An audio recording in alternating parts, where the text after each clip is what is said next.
sitting on the other side, right?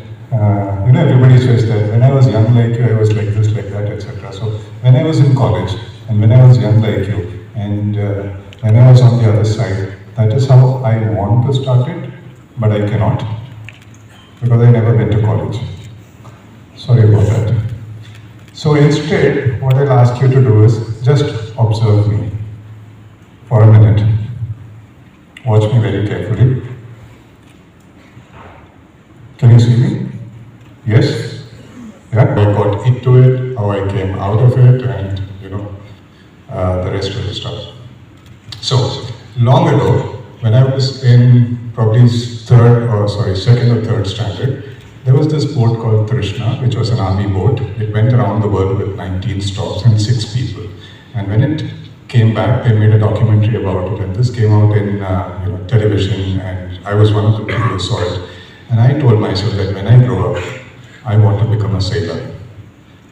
At the same time, a naval aircraft from my father's base crashed, and its pilot died.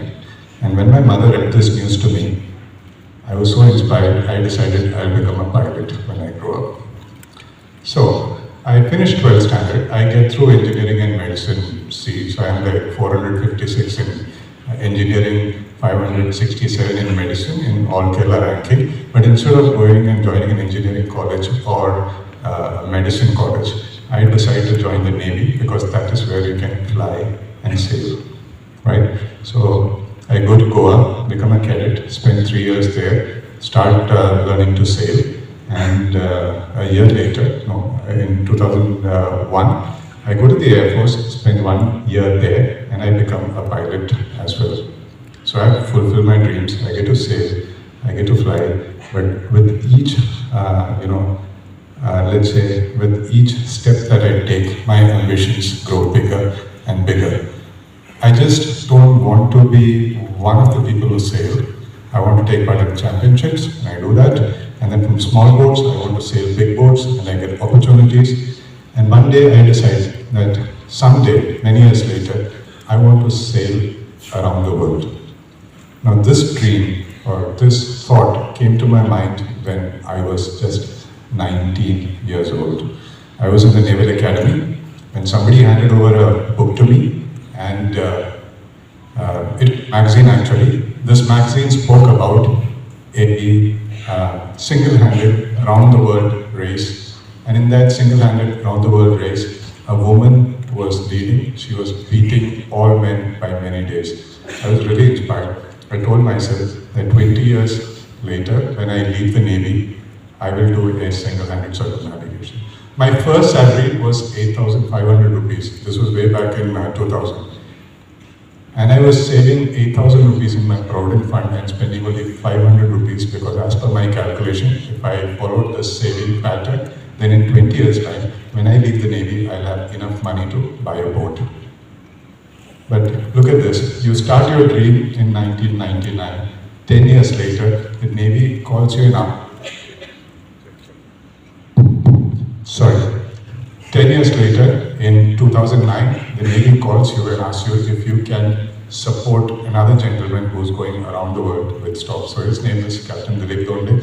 I immediately say yes. Captain Donde goes around the world in a sailboat. He stops at 4 places. I fly down to give him support, do the logistics, do the repairs, etc. And when his voyage comes to an end, the Navy's ambitions are reset. The Navy has bigger ambitions now. And the Navy wants to do a single-handed non-stop circumnavigation.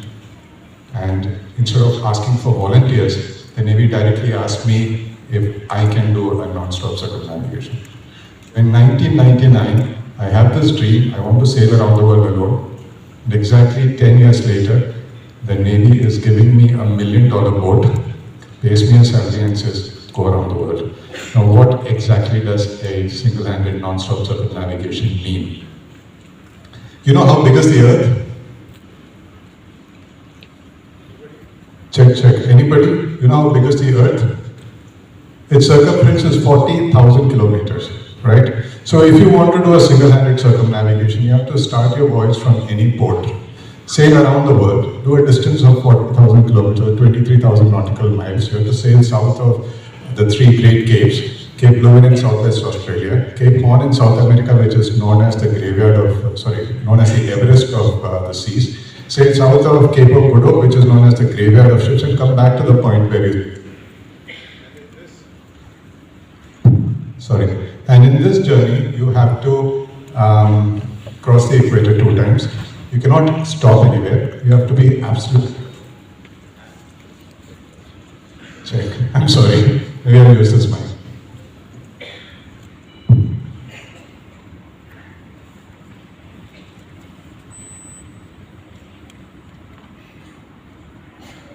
Check. Can you hear me? Yeah, sounds better, right? So, you're doing a non-stop circumnavigation. You have to do at least 40,000 kilometers of sailing. You cannot stop anywhere. You cannot take anybody's help.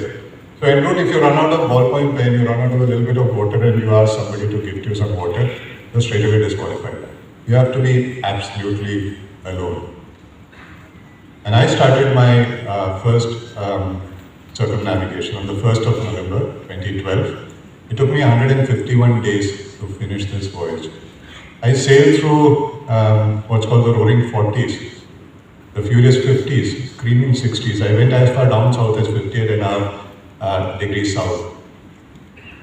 And when I finished after 5 months, I became a part of a very elite club. Now, how difficult is a single-handed non-stop circumnavigation? We know that climbing the Everest is considered to be a very tough adventure, but let me tell you, almost 12,000 people have summited the Everest as of now.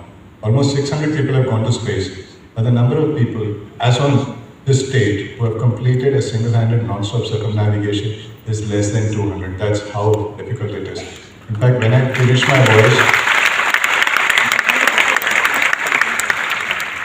by the time I finished my voyage, I had gone through my fair share of disasters, fair share of storms, fair share of everything. I ran out of water, my sales store, I had lots of issues. But when I finished, after 5 months, when I came into Bombay at the Gateway of India, from where I left 5 months ago, I saw that 3 helicopters gave me a fly past.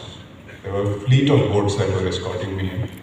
Out of these 3 helicopters, in one of the helicopters, the President of India himself was sitting.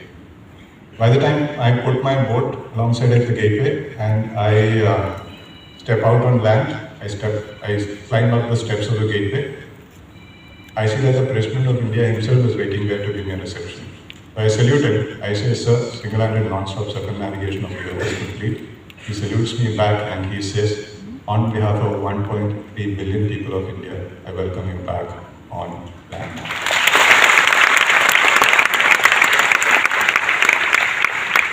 Now what happened on this day is very interesting. Okay, let's try this. Are you happy listening to this mic? So what happened on this day, which is 6th of April 2013, is very interesting. Because a year when the President of America came to India as a chief guest for the Republic Day celebrations, I noticed that our President did not go to the airport to receive him. This was probably the only time that the President has come out of Rashtrapati Bhavan to receive anybody. It's never happened in the history of India. And that's how important the government considered this voyage to be. Now, what's the toughest thing that you can do besides a non-stop circumnavigation? I'll tell you what. 5 months, you've not spoken to anybody. You come back, land, and immediately they give you a mic and ask you to make a speech, and that too in front of the president. Tough, quite tough. Well, when I'm not prepared for a speech, I got a trick. You guys can use this. You can apologize and you can say thank you, right? So I used that trick and I thought I'll thank everybody who's helped me in this voyage. And I started thanking people in the order in which they're going to be forgotten. So the first person I thanked was leading seaman Mohammad Izar Alam, who to clean my boat and prepare the boat and do little things and do all the maintenance work before I started. And then I thanked everybody up the order, up the ladder. And finally I had to end the speech. I did not know what to say. So I just turned to the president and I asked him, sir, can I go for one more round, please? The president laughed. Everybody else laughed because for them it was inconceivable that a person who's just been through so much trouble would want to go back into it.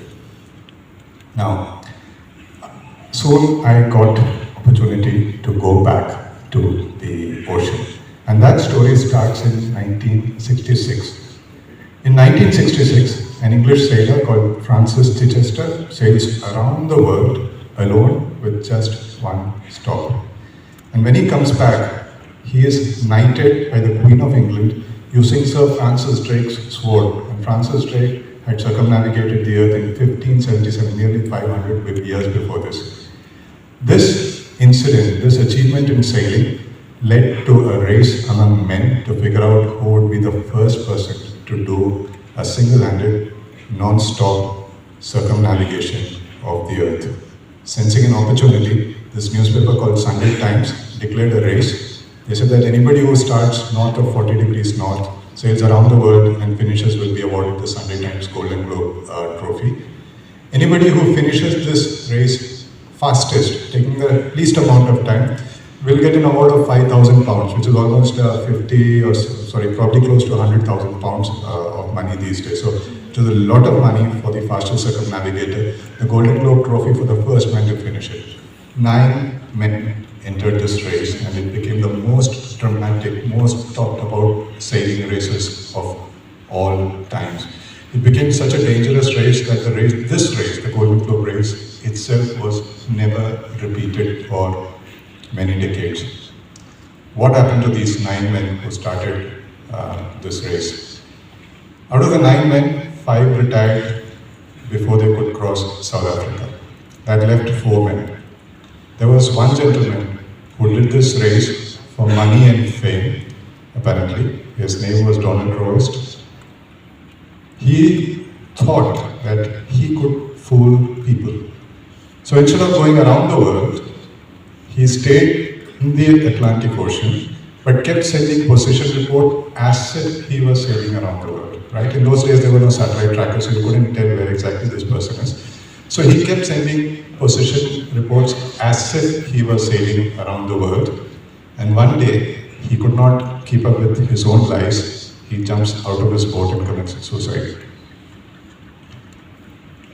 Nigel Tetley, who was leading the race for the title of the fastest circumnavigator, thought that somebody is catching up with him. He pushes his boat really hard, and just 1,000 miles to the finish, his boat sinks. Tetley is rescued. 3 years later, he commits suicide. And now we have 2 entrants left in the race. Bernard Montessier, Frenchman. He is now the fastest circumnavigator. He started from England, crossed the North and South Atlantic, Indian Ocean, Pacific. He's back in the South Atlantic. All he has to do is go up, finish the race, and claim all the titles for himself. He asked himself a question: what do I get out of this? And the answer is, I get a lot of money, I get a lot of fame. His next question is, do I want this? And his answer is no. So instead of going for the finish, he takes one more round of the world. He goes into the Indian Ocean, he goes into the Pacific, and he stops in Tahiti, and he never comes back to France. And he says that he did all this to save his own soul. Now, the man who finishes the race claims the title of being the first person to do a single-handed non-stop circumnavigation, claims the title for the fastest circumnavigation alone is Robin Knox Johnston. Robin was a merchant navy officer who was based out of Bombay. When he decided to build a boat called Suhaili, a small 32-foot boat, he takes it to England. He wants to sell this boat, get some money by way of sponsorship, and do the Golden Globe race in a bigger boat, but he doesn't get any sponsorship. He's not able to sell his boat. So instead, he does the circumnavigation on Suhaili. So the first boat to do a single-handed non-stop circumnavigation was built. It was built in India. Now, fast forward 50 years. For 50 years, this race has never been held, right? Fast forward 50 years, 2018 is the golden anniversary of the Golden Globe race of 1968, and a man called Don McIntyre from Australia decides to have this race once again. The rules are quite simple. You have to start from Le Sable d'Olonne, a town in France. You have to sail around the world 30,000 nautical miles, at least 300 days alone in sea. You have to cross 6 oceans, cross the equator twice, and you have to come back to the point where you had started from, which is France. Now, crucially, he said, you cannot use technology that did not exist in 1968, which meant that there's no GPS, there are no mobile phones, iPads, iPods, no electronic watches, no electronic charts, no satellite phone, no satellite weather, no satellite internet, nothing. You have to rely on technology of 1968, which is basically a sextant, which is an instrument that measures the angle of the sun to 1/600th of a degree. Use a mechanical watch, do a lot of calculations involving spherical trigonometry, and somehow derive your position. That's how you figure out where you are. And then you've got magnetic compass to find out what direction to go. You have to do this in very small boats, 32 to 36 feet boats, which are classic boats, second-hand boats, and these boats are slow and eventually quite dangerous for a race like this. Now I write to Don McIntyre and I ask him, how do I join this race? And Don says, if you are going to take part in this race,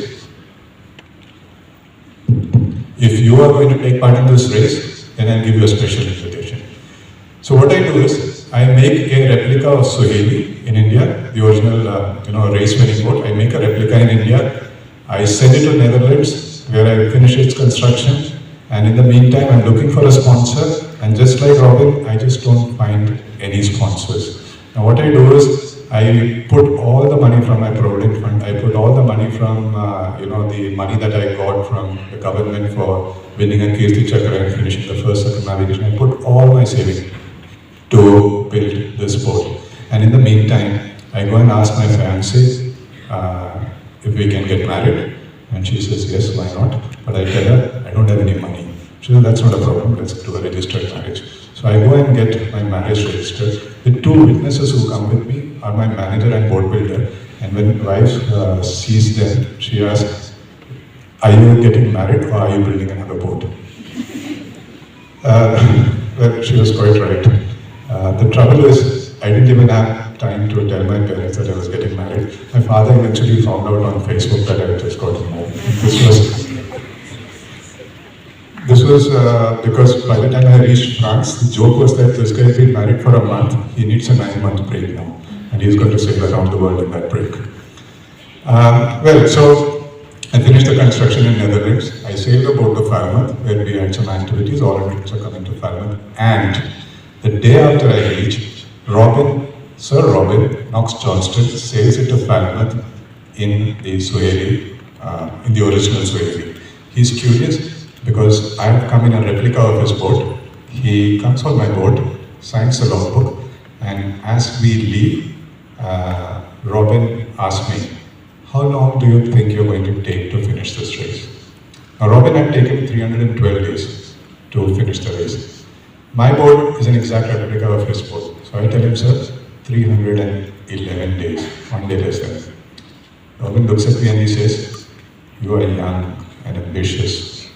Robin is 80 years old now. He says, you're young and ambitious. I tell him, sir, you're old and jealous. Robin hears that, he holds my collar and says, damn it, I am a captain in the Navy.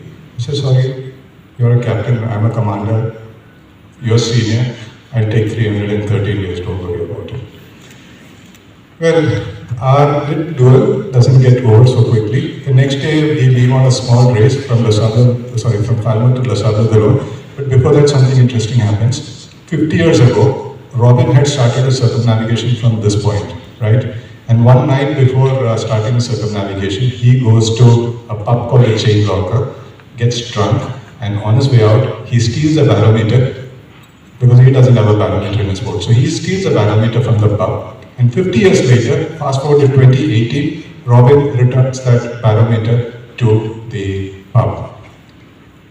Historic, right? It's returned in a very public event, it's publicized, it's big news all over England. 4 hours later, the barometer gets stolen again. Guess where it is? This time, it's on an Indian gentleman's boat sailing to France. I reach France, and then there's a lot of interest in this flag that's flying on my boat, and people come and ask me, excuse me, which country's flag is this? And I would tell them it's the Indian flag. And their question is, do you guys even sail in India? I said, of course we sail. But they asked this question so many times that I began to wonder if I looked like the Jamaican youth team which was taking part in the Winter Olympics. That's how out of place I kind of felt. The race started on 1st of July, went off to a very slow start. Our first checkpoint was Lanzarote in Canary Islands. By this time, the first 2 weeks, we already had 4 entrants retired. I crossed Lanzarote gate in 10th position. I was quite behind the fleet because I had a boat that was very old in design for this race. But after that, something happened because of which I had to really speed up my boat. One day I got a message from the race organizers saying that I had to speak to my wife. Now, as per rules, I got a satellite phone, but I'm not allowed to talk to anybody except the race organizers. The race organizers are asking me to call my wife, and I know that if I do that, I'm breaking rules. But since these guys are asking me, there is a big reason for them to break the rules. I wondered if my wife wanted my Facebook password. The last time she asked this, I gave her my credit card. Of course, I didn't have any money, but I just gave her my credit card. Now this time, I thought I would just make the excuse and tell them that I don't have a number. So I didn't call her. The next message I get from the race organizer is, this is a number, please call her. I'm like, fine. So I'm like really anxious, pick up the satellite phone, and I speak to my wife. And she speaks for 5 minutes. I expect there is some sort of emergency. There's no emergency at all. She is very calm and she's very composed and she's just talking and I don't understand what is the problem. So I stop her and I ask her, what's the problem? We are breaking, check. We are breaking a very important rule here by me calling you and I don't sense any emergency. Why did you ask me to call you? And she's like, you idiot, you did not understand a single word of what I said. I was like, no, can you be very specific and tell me what exactly is the matter with you? She tells me, I called to tell you that you are becoming, or you are going to become a father. I was like, what? I said, okay, let me call you back. I kept the phone. And I thought I'd share this news with all my friends, and I looked around, there were some flying fish, dolphins, I think some crabs and stuff like that. Nobody's interested in my life anyway. So I picked up the phone and I think I'll talk to my wife only. So I speak to my wife and I ask her, what do you want me to do? Should I come back? She says, no, you continue with the race. I've spoken to your parents, I've spoken to my mother, I've spoken to my friends, and they're happy taking care of me. And this is where I realized that my parents are fantastic people because they came to know about my marriage through Facebook. Well, now I had a big reason to, do this very quickly. As I continued sailing down the Atlantic, I met a ship called PW Lilac. Now, as per rules of the Golden Globe race, I can ask another ship, where am I? Right? And they can give me, that is completely allowed. So I call this ship and I ask them for my GPS position. Somebody's phone is ringing. I asked them for my GPS position and this gentleman on the ship happily gives me my GPS position. Now, I think he was a bit bored, so he asked me, why do you need GPS position? Why don't you have a GPS? I was like, I'm doing this race and we are not allowed to have a GPS, but I can ask you. So he's like, how many people on the boat? I said, just one guy. And his next question is, are you European? I said, no, I'm Indian. Basically asked, what's your nationality? I said, Indian. So he was a bit surprised. He said, usually Europeans do such a race. And turns out this man in the ship was also Indian. His next question is, there is one guy from India who sails around the world alone. His name is Abhilash Tomy. Do you know him? I was like, let me think, yeah, maybe I know him. And then I caught an accent in his voice and I straight away asked him, Malayali Arno. And he's and Martin Marcos from Ernakulam and blah, blah, blah, blah. And then we get talking, there's a lot of talking that happens. And we've been talking to each other for the last 5 years. I've never met him, but whenever he reaches land, he makes it a point to call me and we have a nice little conversation. Okay, now my wife is pregnant. I have to get back home quickly, so I push the boat. I cross into the Atlantic. I slip 3 positions. I'm in 13th place, but that is because of the intelligent routing that I did. As we around Cape of Good Hope, from 13th position, I jump to 5th position. And in the South Indian Ocean, I overtake Puku. I become 4th. And then I overtake Irishman Gregor McGuckin, and I'm in 3rd position. And the guy who's number 2 is just 100 miles ahead of me, which is half a day of sailing. And I'm so eager to, overtake him and get back home as quickly as possible, but fate had some other plans. We were exactly in the middle of the Indian Ocean, dead south of India, exactly between Australia and South Africa, where 3 of us, Gregor, myself, and Mark Slacks, were hit by a very, very bad storm. In that bad storm, my boat capsized like that. I slipped out of the boat and I clung to the mast, and I got pressed underwater. I was almost 5 or 10 meters away from the boat. I got pressed underwater, and when the boat straightened, I was on top of the mast. It was probably 5-6 meters above the deck, and from there I fell. My back hit an aluminum pole, and then I fell on the deck, and I went inside, and I saw that everything was a mess. There were like knives and tools spread around, because it's just like you take your house and somebody shakes it like that. Imagine what can happen. So there were charts which were stuck on the ceiling, some charts in the water, cushion somewhere else, sail somewhere else. Your stove was plugged out and it was hanging on a hose. Diesel leaked from the diesel tank. It was a complete mess. I cleared whatever I could, and after 30 minutes when I tried to stand up, my knees just collapsed like that. Then I waited a bit and I tried to stand up again, and my knees couldn't take my weight. It collapsed like that again. Then I tried to pull myself up like this, holding on to some furniture. I tried to pull myself up and stand, and again my knees collapsed. I fell. Then I crawled, and then I pulled myself onto a bunk. I took the satellite device, sent a text message to the race organizers, rolled, dismasted, severe back injury, cannot get up. And that led to the biggest search and rescue of this decade. 4 countries and 6 units were looking for me. There was Gregor McGuckin, whose boat was dismasted. He during the temporary mast, he started sailing towards me. India and Australia dispatched P-8 Orion and Poseidon aircrafts to, come and search for me. India dispatched a stealth frigate called Satpura. Australia dispatched a frigate called Ballarat. And finally, it was a French fisheries patrol vessel called Osiris, which came and picked me out of the boat on the 4th day. What was I doing there with a broken back in those 3.5 days? No food to eat, because I can't stand and cook. No water to drink, because I cannot stand and pump. A lot of vomiting, a lot of hiccups, a lot of acidity, a lot of back pain. What do you think was my mental condition like? I was going to lose my boat. I had spent 2.6 crores on the boat alone. The entire project cost me 4 crores. I didn't have a sponsor. It was completely my money, and that too a lot of loans. What do you think was my mental state? I tried to cry. I couldn't. I laughed about it, and I started preparing for the next race. I was like, I'm going to look for a sponsor, and I'm going to buy this particular boat, and this particular person is going to prepare my boat technically, and this guy is going to be my manager. And this is what I was doing in those 3.5 days. Finally, rescue came. They picked me out in a stretcher, took me to an island called Amsterdam Island, where one day the runs to me and he asked me, is your Prime Minister an important person?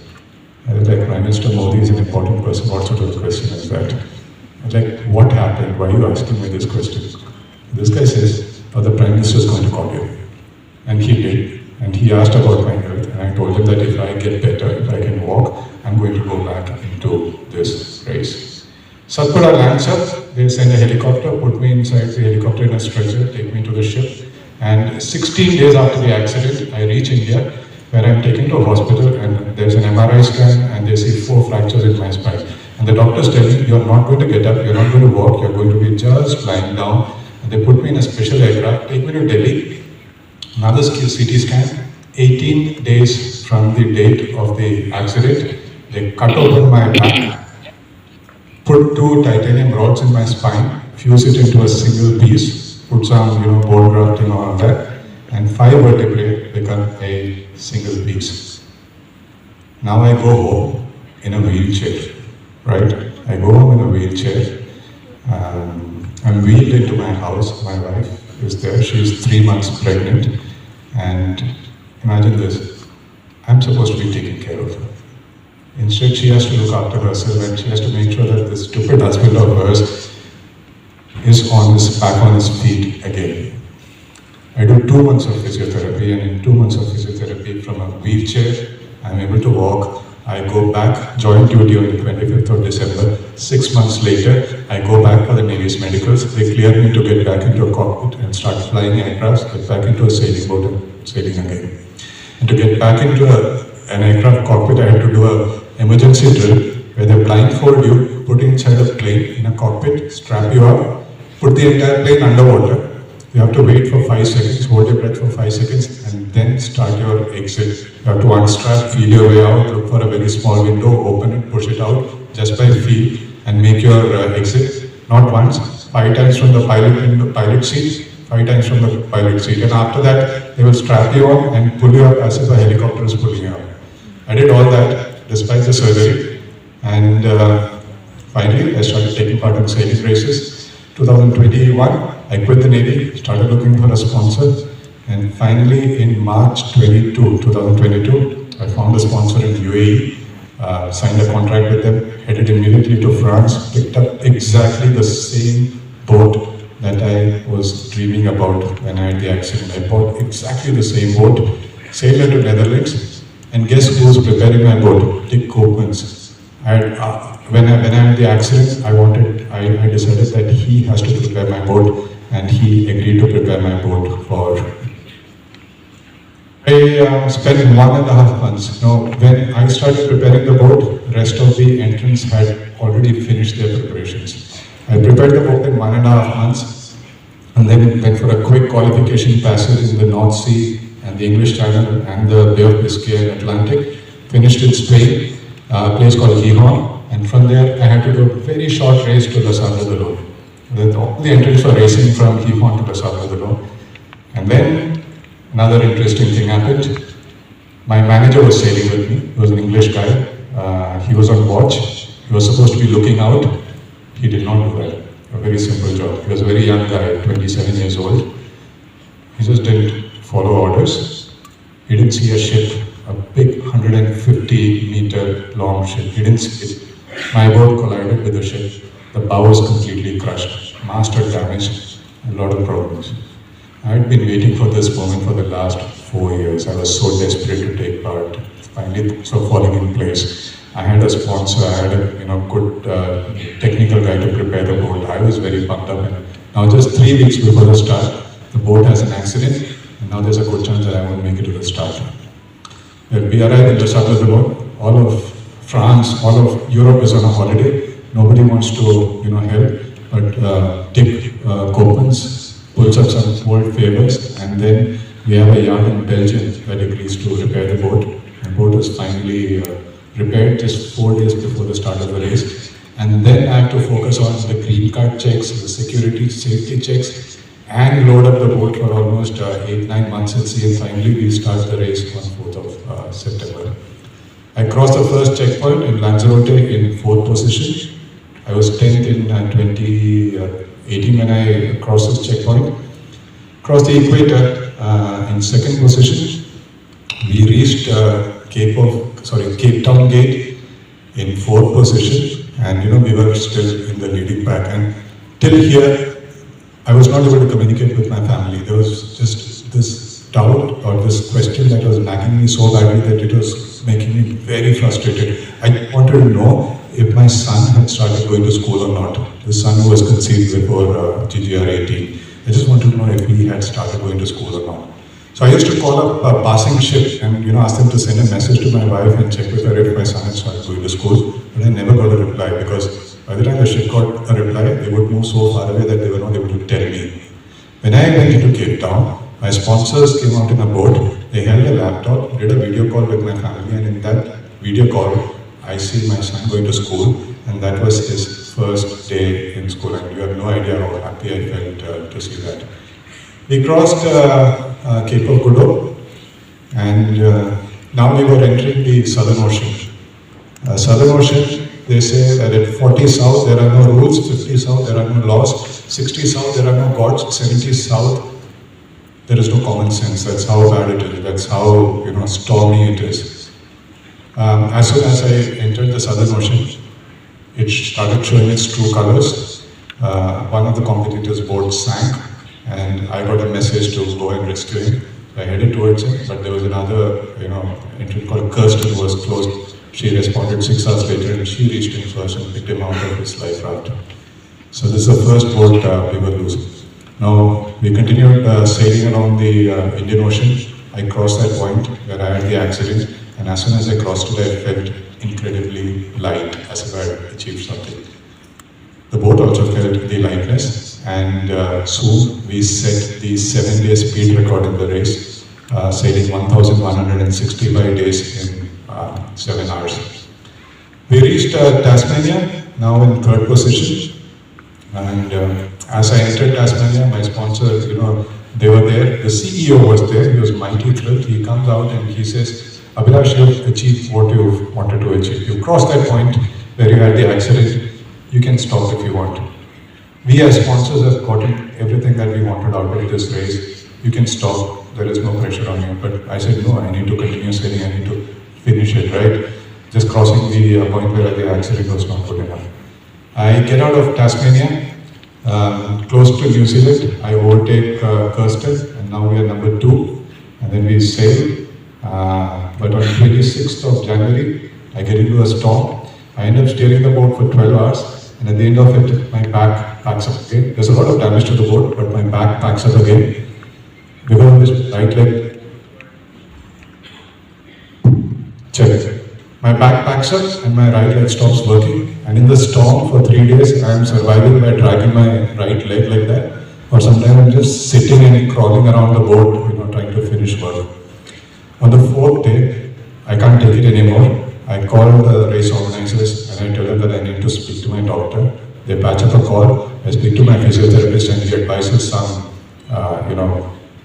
exercises. And I do that for nearly 1 month before my back and legs start feeling better. But things don't end yet. 5th of February was my birthday. The birthday party was on the 7th of February. Then I had another storm. And my boat capsized 2 times. I went like that twice. The videos are there on YouTube. You can have. My wind generators, the pole that goes into the mast of the wind generators broke. I had 2 big holes in the deck, sail store, topping lift, preventers, travelers, diesel leak, gas leak, electrical blackouts. I mean, the list was quite endless. I repaired every problem in the boat and I continued heading towards Cape Horn. And just before reaching Cape Horn, on the southwest tip of Chile, my self-steering broke. There's an aluminum paddle that goes underwater that broke. And that was the last spare I had of the boat. So I called the race organizers and I asked them if I can make just one phone call to my team manager for a solution. They said, of course, you can make a phone call. And why stop at a phone call? The response was, you make a phone call, you can open your GPS, you can ask for pilotage, you can go into the nearest port, you can stop, you can take food, water, spares, you can even stay in a hotel, you can get a massage if you want, but you'll have to retire. You'll not be in the main event. I said, no chance, I'm not going to retire. And in the meanwhile, they call my wife and they tell her that we think it's over for Abhilash. We think he is going to retire now, he's not going to finish this race at Los Angeles. But I had some other plans. I rip off my toilet door and from there I saw a rudder and I plug it into the self-steering. That breaks in 1 hour. Then I take a hatch cover and I plug it in. That works, but it's not powerful enough. I take my emergency rudder and I chop wood and make a rudder and I try to plug it in. It's too thick. I try to make it, thinner. But I don't have a chisel, so I take a screwdriver and use a mallet and I try to make it thinner. And I realize that if I work at this pace for the next 1 week, I might be able to get it to the right thickness. So I discard that. I shut my eye, and now I'm looking for metal pieces that I can scavenge out of the boat, and I can make a rudder out of it. So first thing that comes to my mind is the gas stove. I think I can remove the gas stove and remove steel plates and make a rudder for this. And then I realized that I've got a lot of metal in the anchor which is stored right at the bow of the boat. So I remove all the sails, reach my anchor, I take out the anchor and I dismantle it, and I find a piece of aluminum this big, very narrow but this big, and I think it might just work. I take it, the thickness is just right, I plug it in, screw it on, it works. And like that I cross Cape Horn, 10 years and 23 days after the first crossing, and that was on 26th of January 2013. Now, here's the thing. Cape Horn is so difficult to round that you're given two privileges for rounding it. One, you are allowed to wear a golden earring on the ear that face Cape Horn. Two, you're allowed to keep 1 foot on the dining table anytime you have dinner, because of which nobody invites me for dinner these days. They just give me tea and say, okay, you can carry on, go back home. I rounded Cape Horn 10 years and 23 days after its rounding. After the first rounding, I celebrated with chicken biryani from DFR. I realized that I had finished second in this race. I realized that I had created a record. This was the first time an Asian skipper was finishing on the podium of a circumnavigation race in any format in the history of sailing. Well, as soon as I arrived, I put my boat at the pontoon in La Sable d'Olonne, and there was this journalist who put a mic into my mouth and asked a question. What does this mean for the average Indian little guy? I was quite upset by that question. Why did he call us little Indians? He asked, what does this mean for the average Indian little guy? I told him there are no average Indians. I told him we are all extraordinary people. I told him that I come from a country where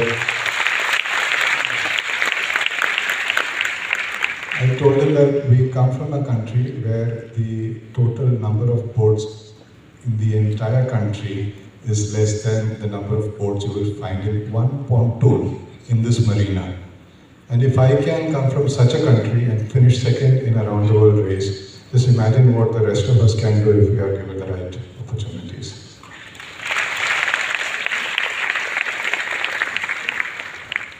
Well, guess what happened to me soon after the Golden Globe race? Any guesses? You think I got a lot of awards? You think I got a lot of interviews? I got COVID. So for another 10 days, I could now be isolated from people. I didn't have to talk to them, I didn't have to mingle with anyone, and I had more holiday. Well, that's a story. On the way back, when I landed at Delhi airport, the Navy gave me a big reception, and almost 35 admirals were there to meet me. And I got an opportunity to thank everybody who was there to help me recover from 2018. There was a doctor who operated my spine. There was the commanding officer of Satpura who came to rescue me from the South Indian Ocean. And I'll tell you this thing. When Satpura was diverted to come and pick me up, that's when the commanding officer of this ship got news that his father had expired. He was given a choice. He could come back and he could go and attend his father's funeral, but his reply was, no, I think Abhilash needs me more. So instead of going for his father's funeral, he heads south and then he rescues me and brings me back. I met the Navy Chief, Admiral Hari Kumar, who had helped me a lot in 2018 to go into the race and also to pluck me out of that situation. And I met a lot of such people who had helped me go into 2018 race, come out of 2018 race, and go into the 2022 race. So thank you. Thanks for being such a wonderful audience. Good luck for the beginning of the academic year, which is I believe tomorrow. Again, I want to tell you that many years ago I was sitting like a student listening to somebody when I was attending college, but I've never been to college. So I will not, patronize and say such things. If you want to ask any questions, I'm here. Feel free to ask. Thank you.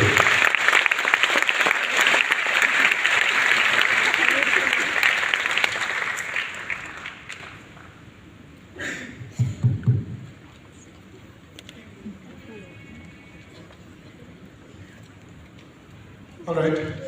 As I said, nobody wants to ask anything. So, yes. A mic, please.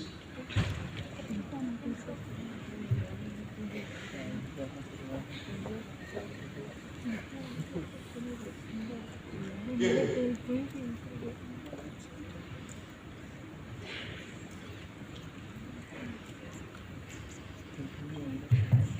I'm sure like when you were out there in the sea, there were days when you felt like it's pitch dark, like there's no hope, right? You find yourself in certain situations sometimes. So youngsters like us, sometimes we also find ourselves in places where we feel like, there's no coming out of it. You face so many situations and struggles like that. So what that one advice you would like to give to all the youth who are in that, phase? There's always hope out of any situation. You're a big example of that. So any message you would like to give to youngsters? Right. So I want to correct you here. I'm sorry, but you made an assumption that I lost hope. I never did. No, no, you make an assumption that I lost hope. I never did. I'll tell you what. This thing about assumptions. Have you heard this nursery rhyme, Baba Black Sheep? Yeah? Can you recite it with me? Baba Black Sheep.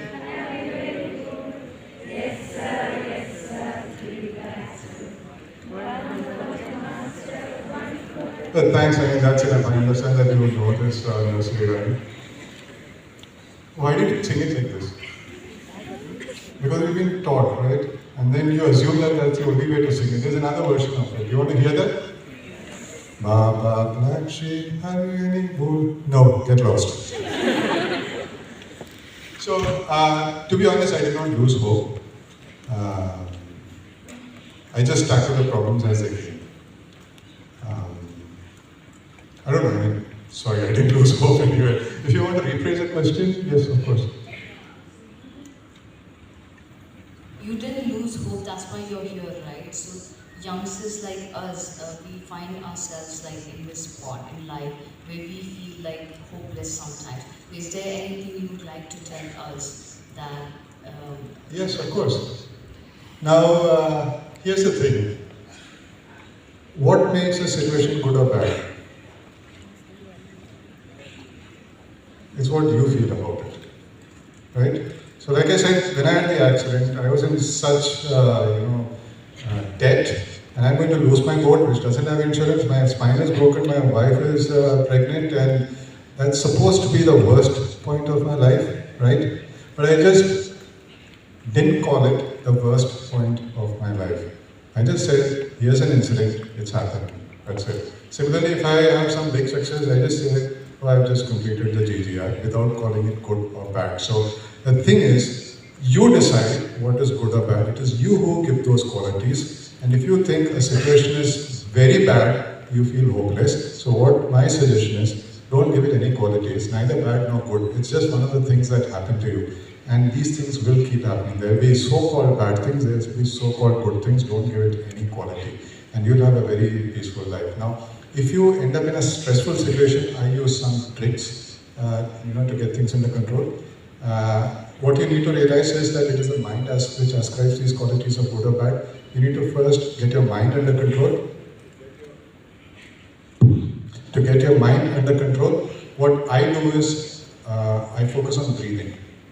Okay, so if you can just breathe for 5 minutes, just focus on breathing for 5 minutes. Very slowly, just breathe in and breathe out for 5 minutes. Your emotional state will become quite peaceful and calm, and you will be able to make a better appreciation of the situation. You will be able to find more doors that you can probably force open in that situation. You'll be able to find better solutions. And maybe you can try this trick, it will definitely work for you guys. Thank you.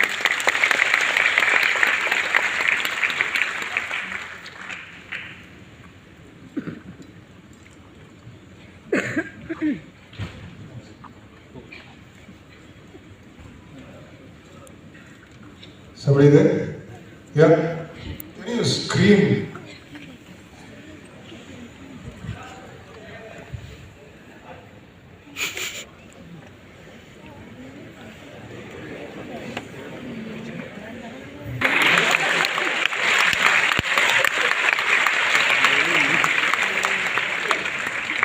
Okay, others don't get ideas from him. Huh? This is the only time I'm going to say yes to such a request.